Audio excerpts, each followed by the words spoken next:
All right, I think we're live. Hey, Hey everyone, YouTube, Facebook, Instagram, for the first time. That's cool. So this is Nick. This is Dave. Welcome to the final content exploration session here for 2016. Welcome to the observatory here at Britain Marketing and Design Group.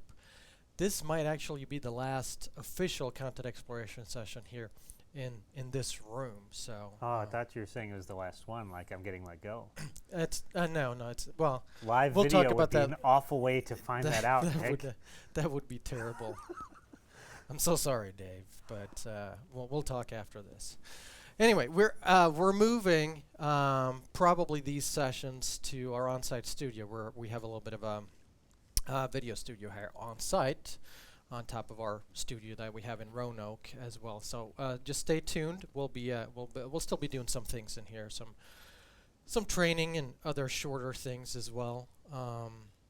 So that's exciting. We're excited about 2017 and essentially what we want to do today. Today's agenda is we want to kind of keep it loose, talk a little bit about some of the big things that happened in 2016 as it relates to content marketing, social media, technology, news, advertising, hashtag agency life, all that good stuff. So that's on the agenda for today. We'll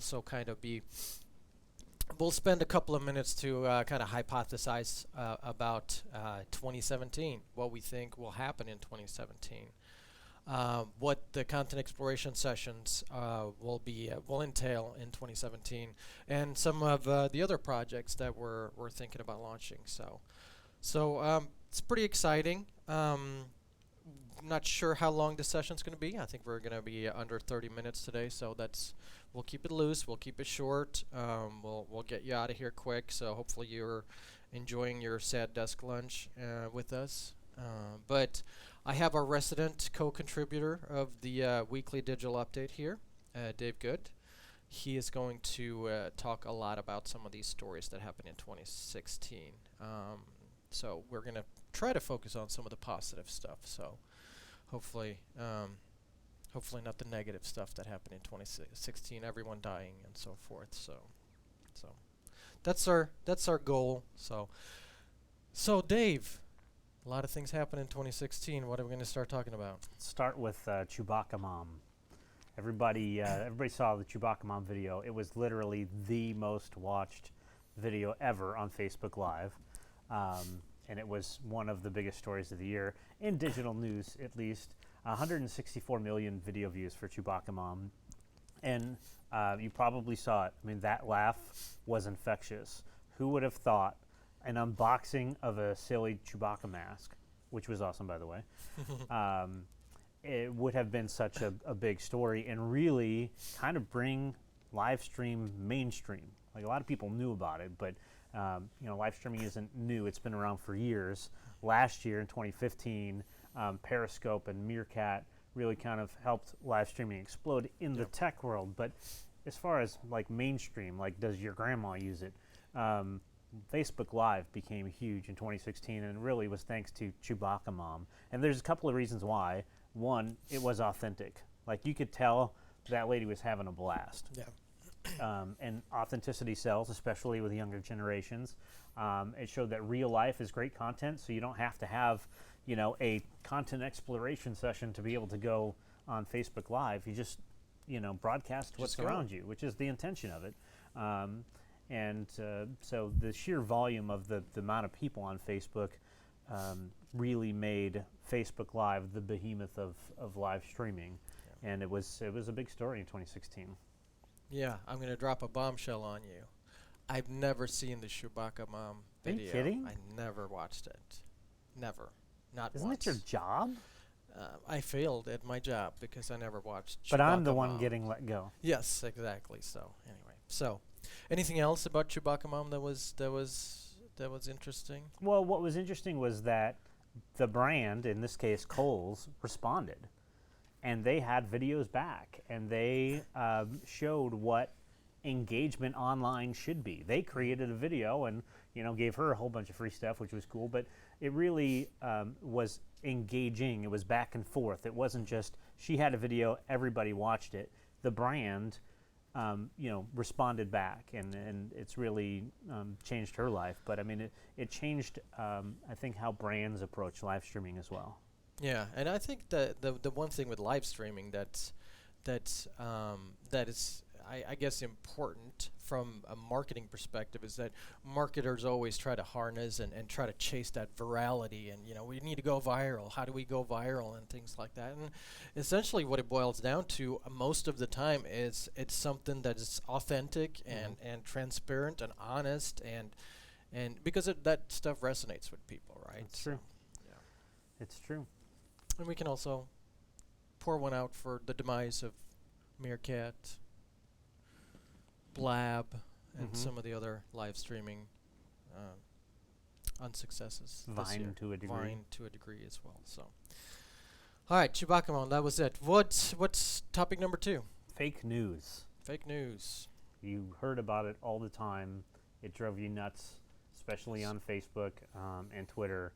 And this is the year that fake news really competed with real news, to the point where we didn't know what was true. We don't know whether or not it had a huge impact on the 2016 presidential election. Some people say yes, some people say no.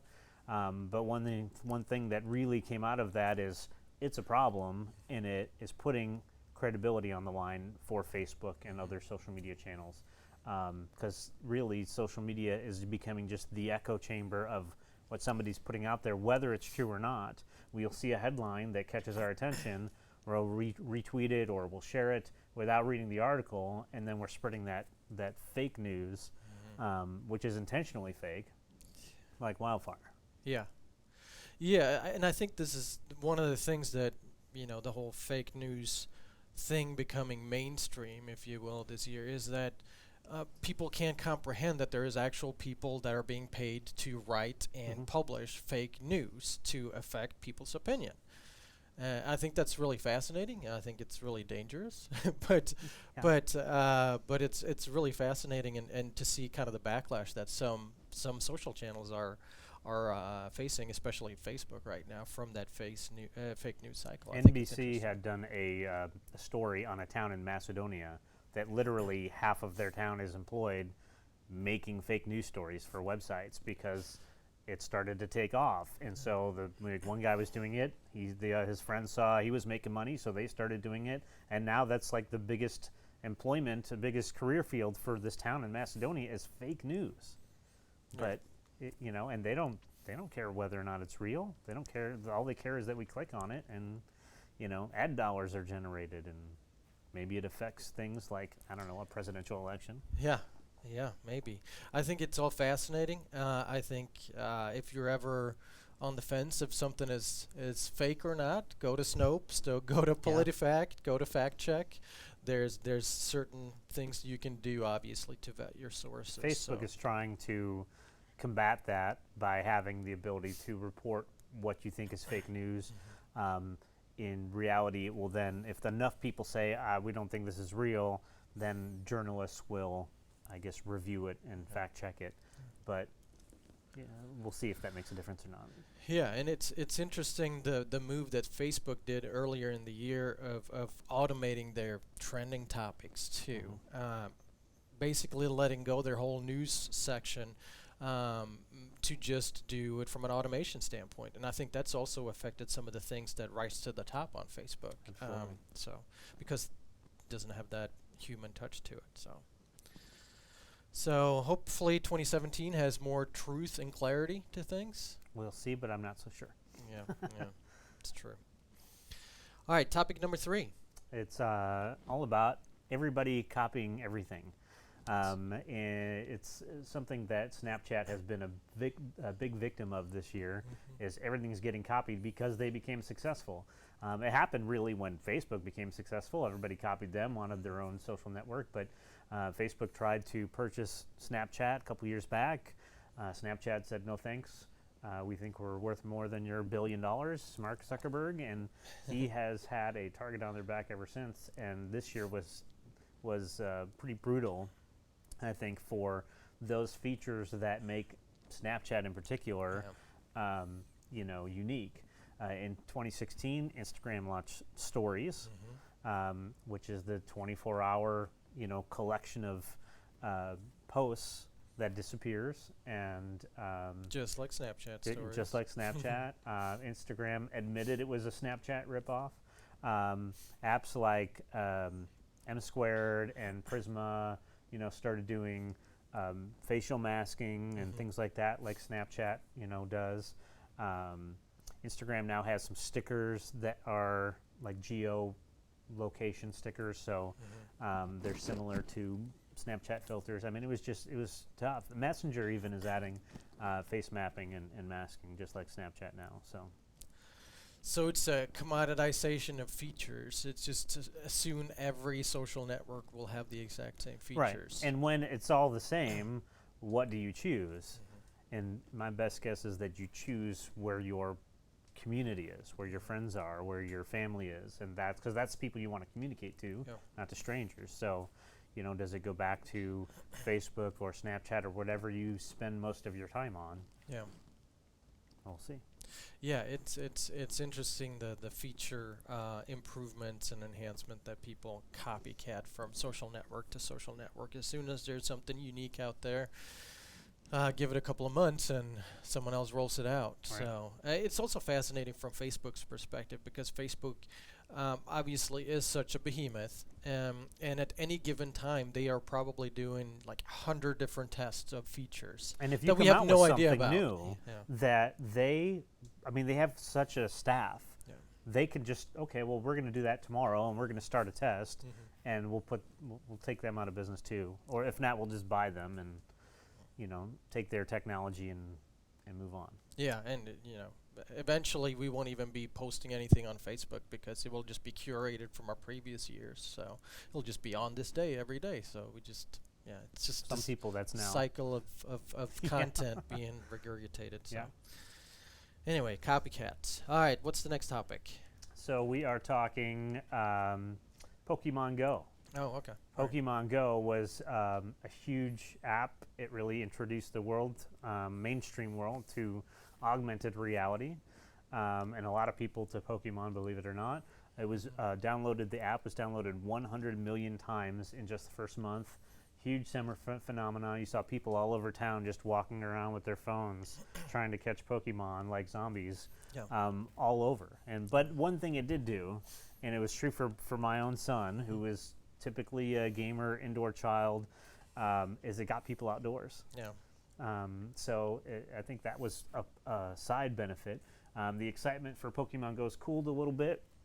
Not as many people getting on it daily or weekly or monthly, but they're doing some promotions and trying to stay active to get people to jump on. They did some like a Christmas Pikachu character you could catch or some things like that where they're trying to encourage people to get on the app and open the app and play. Another thing that they've run into is that it's winter for many of us, and so it's cold. You don't want to be outside trying to catch Pokemon. Right. But now they also have competition. Nintendo released Super Mario Run, which was an instant success, 40 million downloads in 4 days, which was crazy. It took Pokemon Go 11 days to reach just 25 million downloads. So, but we'll see. Nintendo, I believe they said in the last couple of days that they're going to release 2 to 3 mobile games a year for the next several years to capitalize on the success. Okay. But with Pokemon Go, the augmented reality part of it, I think, introduced people to new technology. Yeah, and you can just see again. We just talked about copycatting. What's the next app or what's the next game that's going to capitalize on just the premise of Pokemon Go, which it's a novel premise. You go out and you find things in nature and you collect them. That seems like it could just qualify for a lot of different type of apps and games out there. So it's interesting to see what the next bigger and better version of Pokemon Go is going to be. I think that you'll see augmented reality involved in more things too, like it could become a Snapchat feature in 2017. Yeah. We'll see. That's true. All right, Pokemon No. I got it in. No, never mind. All right, next topic is Twitter. Oh, Twitter, huh? Nobody wants to buy Twitter. No It one? was kind of an exciting couple of days for them because everyone's like, I want to buy them. Google said I want to buy them. Disney said I want to buy them. Apple said I want to buy them. Microsoft, Salesforce. They had so many people showing interest, and then one by one they dropped out, and it was bad. It was nobody wanted them. They were the Bachelor contestant without the rose. That's what they were. So sad face for Twitter. Why does no one want to buy Twitter? I'm not really sure, to be honest. They have. I mean, I think they're somewhat Is Twitter making for money. sale? Is Twitter for Oh, sale? I think absolutely. But they have a huge base, which is you need people, you need eyeballs to be able to see ads. They have advertising set up. They're not used, I think, the same way they were before, or as frequently as they were before. I think the issue of trolling has become such an issue and a hindrance to people using their product that it scared some of those buyers off. Yeah. Because there's less people using it than before, and why would you necessarily invest in so much into a company that's maybe going a little backwards or has slow growth? Yeah. So. Yeah, Twitter's always been a fan favorite of mine. I like the way I can curate my own network and my own kind of ecosystem on Twitter. Even though they've introduced an algorithm that curates the feed a little bit for you, a la Facebook. But I've always thought Twitter has been less cluttered and easier to get different viewpoints from. Now, in 2016 is probably the first time where my love affair of Twitter has kind of dwindled a little bit, and it goes back to what you said, Dave. It's the trolling, it's the abuse, it's that part of Twitter that that I have a problem with, because we see it time and time again that Twitter is not able to support and to have a robust enough strategy to kick these trolls out of the ecosystem. So that's something that I think also potentially have impacted the bottom line of the company. Like you said, it's probably something that a lot of the companies don't align with that we're looking at Twitter because of that negative connotation of the platform. So. Twitter is doing some things in a positive direction, though. They finally integrated Periscope into the actual Twitter app. Yep. They have signed a lot of live stream deals with the NFL and I think NASCAR and NBA, different sports leagues. And it makes sense for them because they are a logical second screen for people who want to engage with their friends and their community while sports is going on, for example. So, I think it's a positive sign, but there's only been that small positive sign. There hasn't been too much that Twitter should be excited about in 2016. Yeah, and I think that's the if there is a differentiator for Twitter, it's still it's that connection to TV and entertainment and television that it could be such a game changer for them. I mean, I watched 1 or 2 or 3 maybe Thursday night football games, I think, on Twitter this year, which was awesome. And the quality was fantastic. Yeah, it was good. So for Twitter to be relevant, they really need to capitalize on that aspect of their platform, I think, in order to stay relevant and grow, because they've been stagnant for so long. So anyway, we love you, Twitter, but better kick it up a notch in 2017. All right, what is the next topic?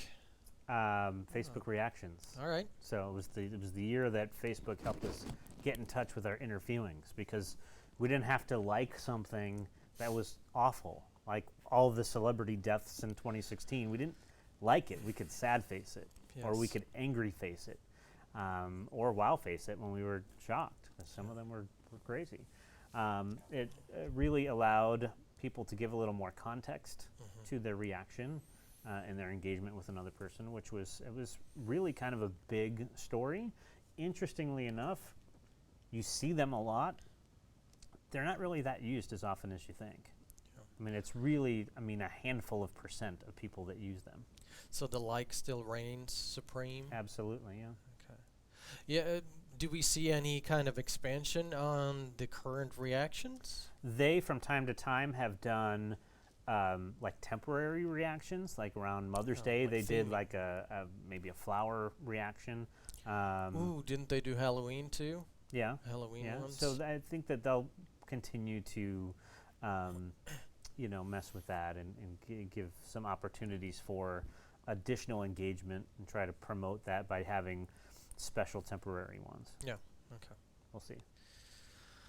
All right, what else do we got? So let's talk chatbots. Chatbots? This year, kind of chatbots started to take off. I think 2017 is really the year of the chatbot. Could you explain what a chatbot is real quick? So if you ever go to a website and it pops up a picture of a person with, say a microphone like you're wearing, a little headset microphone, and they say, hey, we're here, we can answer questions for you. What can we help you out with? And it's really just a computer talking to you. It's kind of an automated, service, but this time for messaging. And I think that in 2017, literally every major retailer will have a chatbot.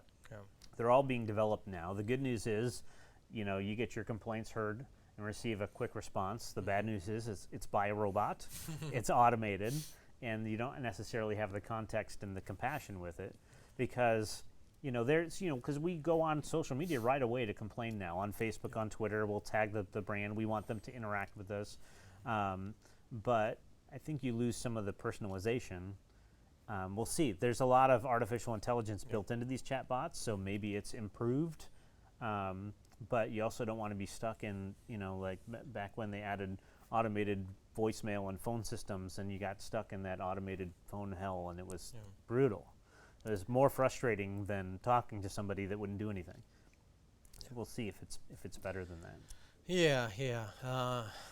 AI is deep learning and all that good stuff is fascinating, but I think in 2017, as chatbots come to the forefront a little bit, I think we're going to see a lot of customer service fails from a public standpoint. So that's going to be interesting to follow, to see who can actually harness these chatbots, not just from a scalability, because they can't put enough resources into proper customer service, but from a scalability and efficiency standpoint. And one of the other things that you'll be able to do with these chatbots is not just to complain. You could go on Facebook Messenger, for example, and just pay your bill and talk to a chatbot and say, pay my bill, and it'll take your Apple Pay or Facebook Pay or whatever you're using and just pay your bill.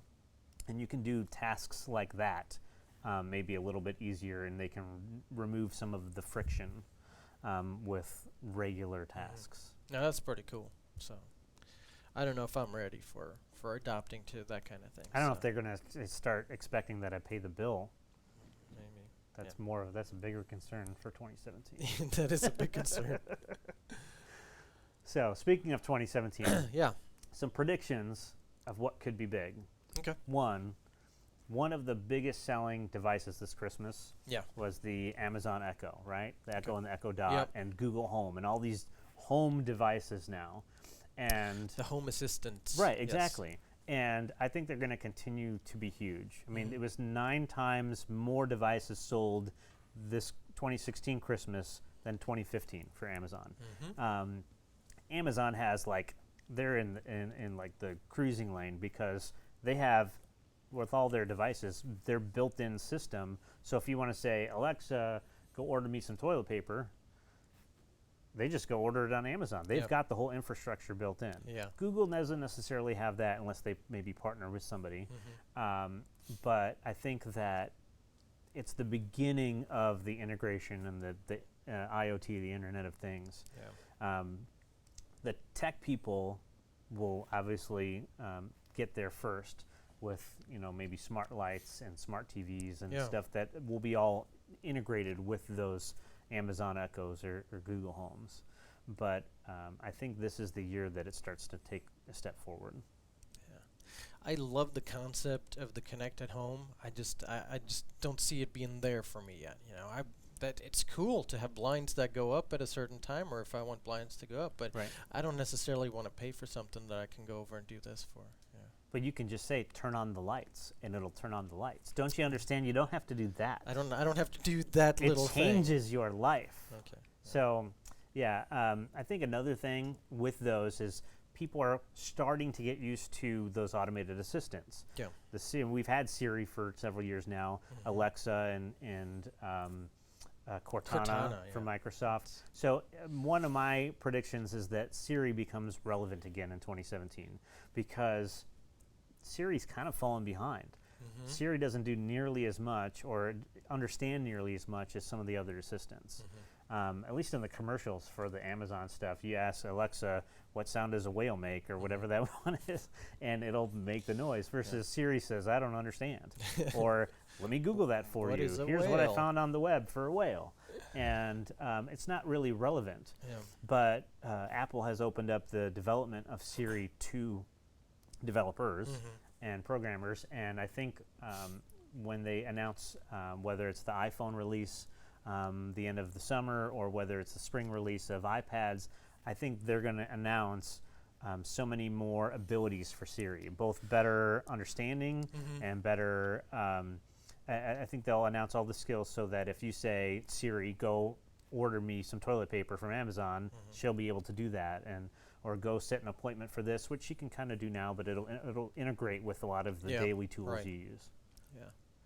Yeah, Google, of course, they have this, they're sitting on this gold mine of data. So for them to mine that data into their personal assistant is probably a lot less of an effort than for Apple that might not have this data at their But by having those disposal. devices in home now, we become used to it. Just everyday mainstream people become used to it that weren't before. Yeah. So Siri, with Apple, they always felt that you didn't need a home device. That Siri was like your phone was your home device. You're always carrying it around with you. So I don't think that they're going to release one in 2017, but I think they'll improve Siri to compete.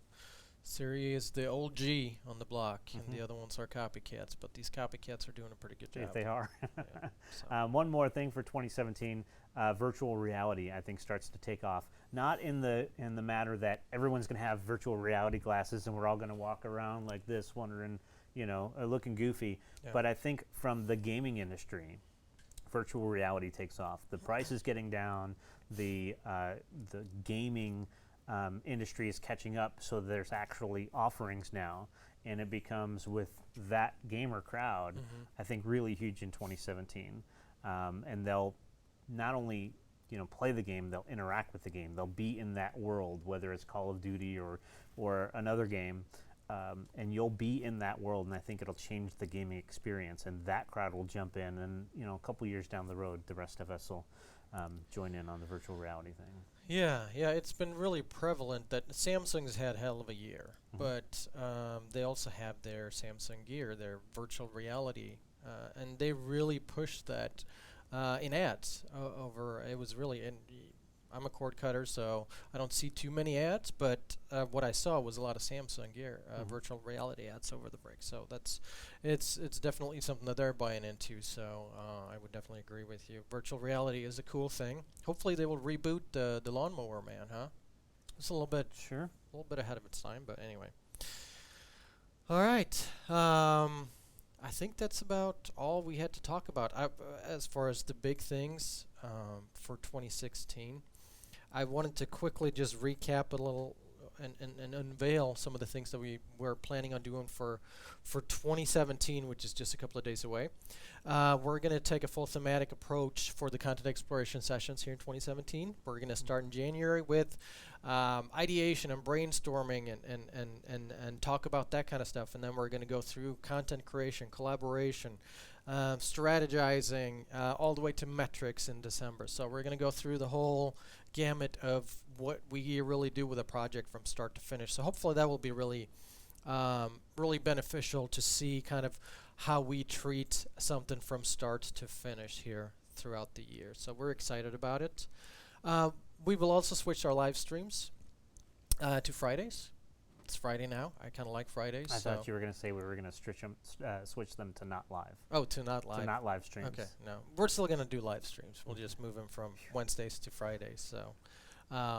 So we hope that you will join us. It's still going to be the last week of the month on Fridays at noon. So join in. Maybe you can have your sad desk lunch and watch us talk about something. So The other thing we're going to do is we have a couple of different content initiatives that we're going to do for Britain. And all of our content initiatives and video and so forth are really for us to hone our craft. So to do case studies and things like that, so that when we bring our services and capabilities to our clients, we've already done it. We've been there. We know a little bit about how to do things. So we're gonna introduce a little whiteboard sessions, shorter form videos next year.